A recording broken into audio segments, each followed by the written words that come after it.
Back here, first things first, with Sarah Kustok. The Raptors are now just one win away from their first title in franchise history. They were stoic leaving the court after beating the Warriors 105-92 in Game 4 Friday night. And what do we mean by stoic? Well, let's let Kawhi Leonard explain. We're focused. We know that it doesn't mean anything until someone has 4 wins. You never know what could happen, and you got to take advantage of it and, don't get overly hyped and excited. Still a great basketball team on the other side, and I think that was our mindset.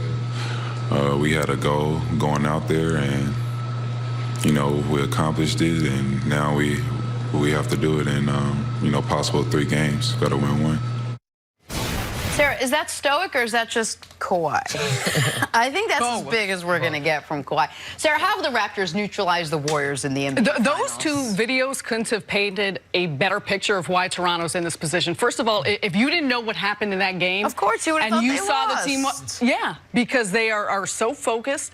Kawhi Leonard, the way he talks, his approach, his mentality, has bled into everything of which this team is doing, with all the players, with the way they come into every game, with how they're taking the wins and still keeping it very businesslike. How they neutralize the Warriors? Their defense, first and foremost, I think you probably give the most credit to. Yes. Their depth, because at any given point, there's been a different player throughout the course of these finals, and even throughout the whole postseason, that's had big games and big numbers and has done so in a very efficient, not high-volume shooting way. And then you got a killer like Kawhi, and add in a 4th of Nick Nurse, and a masterful job in which he's figured out ways to adjust, to change in what the teams need on a game-by-game basis. But I think more than anything, there's a confidence in that because of how he's coached throughout this entire season. They have been flexible with what they've done. They understand there is a trust because he's tried different things. But with this team, you see that there is game plan discipline regardless of what they are doing.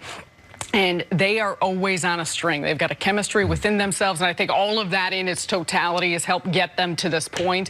And they are just a confident bunch of guys, given the experience that they have. Fred VanVleet talked about after game number 4, they asked him about the 3rd quarter, and he said, you got a lot of confidence when your guy goes out there and takes 2 FU 3-pointers. And it was like, FU, I don't care, Draymond. I'm getting ready to take this. And he said that right there gave them the confidence, because at halftime, Nick Nurse talked about the 3rd quarter Warriors. This is when they've been most successful. So how have they done it? They have constantly made adjustments. They made adjustments before the series started. They were going to take advantage of the front court. Marc Gasol, Siakam got them started in game number 1. Even though they didn't win game number 2, they made adjustments in how they were going to go to Oracle. Instead of pick and pop with the 1 and the 5, the center and the point guard, what they started doing was picking and rolling, and they were rolling their center right to the free throw line. So he was either passing to the wing and either sometimes getting the ball back for an easy. They didn't have a response as far as Golden State, as far as their overall rotations and everything. So Nick Nurse has done a tremendous job.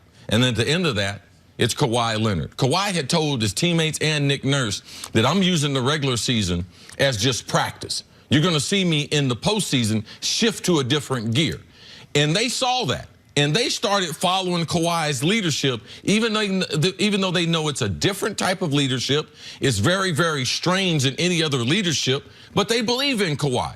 And they believe at certain points of the game that he's going to put his mark on the game in his own type of way. So looking at their veterans, Nick Nurse, no experience, but trading for Gasol, looking at Serge Ibaka, looking at Kawhi, and looking at Lowry. Those 4 players right there, they got plenty of experience, and it's played through the rest of the team that they didn't have to do too much. So it's been a great mixture. Inexperienced coach with some veterans that have some playoff experience and a team that has the hunger to try to win a championship. And you guys have talked about the totality of the series and big picture, but I want to talk about Game 4 just for a moment, because since it happened Friday, it's now Monday, some of the details of Game 4 kind of get lost in the shuffle. What was so stunning to me about Game 4 was, how did the Raptors beat the Warriors in Game 4? The exact way the Warriors have beaten the whole league for 5 years. Oh, lethargic start. Could be down 20. Oh, wait, at halftime you're down 4 or 5 points? You're close even though you didn't play that well. And then just a flurry in the third quarter that saps the will of your opponent. That has been the methodology for how the Warriors have gone on this run. They don't have to play a great 48 minutes. The Raptors did not play a great 48 minutes. Offensively, that first quarter was an abomination, but their defense was good enough to keep them close. And then in the second quarter, the game started to get away from them. Then like, wait, what? It's a 4-point game at halftime? And then the flurry in the third. The flurry in the third that made the Warriors look around and start doing things. The last time I saw them play like this was Game 6 against Cleveland in 2016, the game Steph got thrown out of for throwing his mouthpiece, where it's like, wait, what's happening? How did we get here? And they rush up the court and take a bad shot. It's not good shot, better shot, great shot. It's rush up the court, bad shot. Rush up the court, turnover. There was a sequence where they went 8 possessions in that third quarter where Kevon Looney's rushing. The only way they scored was Steph drew a couple fouls. They just looked out of sorts. And while they do have tremendous experience, they don't have any experience facing this type of adversity, not since the 2016, actually not NBA Finals, but Conference Finals against Oklahoma City.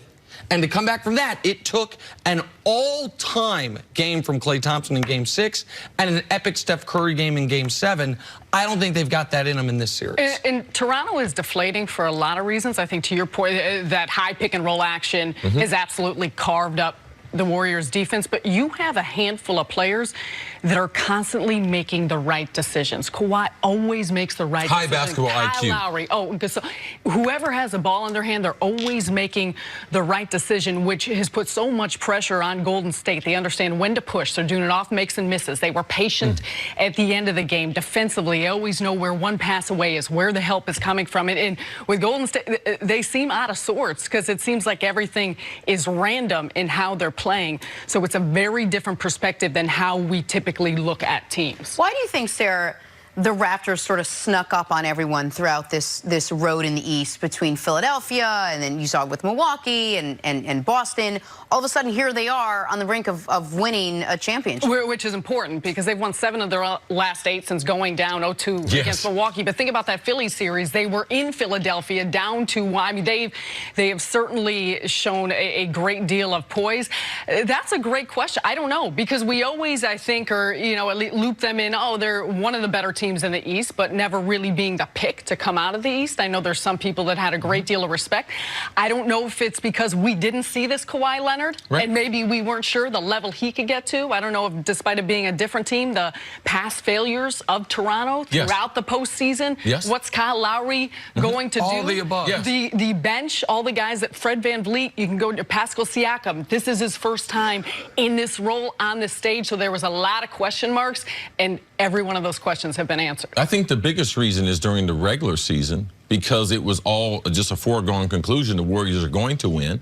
And there were hotter, sexier topics in the East, Boston, Philadelphia, and Giannis, followed up by Milwaukee won 60 games. Giannis is going to be the MVP. We didn't believe in Kawhi. We heard all the nightmares about Toronto. We've seen them come up short, even as a #1 seed. And we didn't believe in Nick Nurse as a playoff coach with the lack of experience. So it just comes from a lack of overall respect for Toronto. And there was no other superstar that we didn't give the type of, oh, he can carry them like Kawhi. We thought Harden could do it, thought Steph could do it, even without KD. Man, we gave everyone else credit that they can do this besides Kawhi.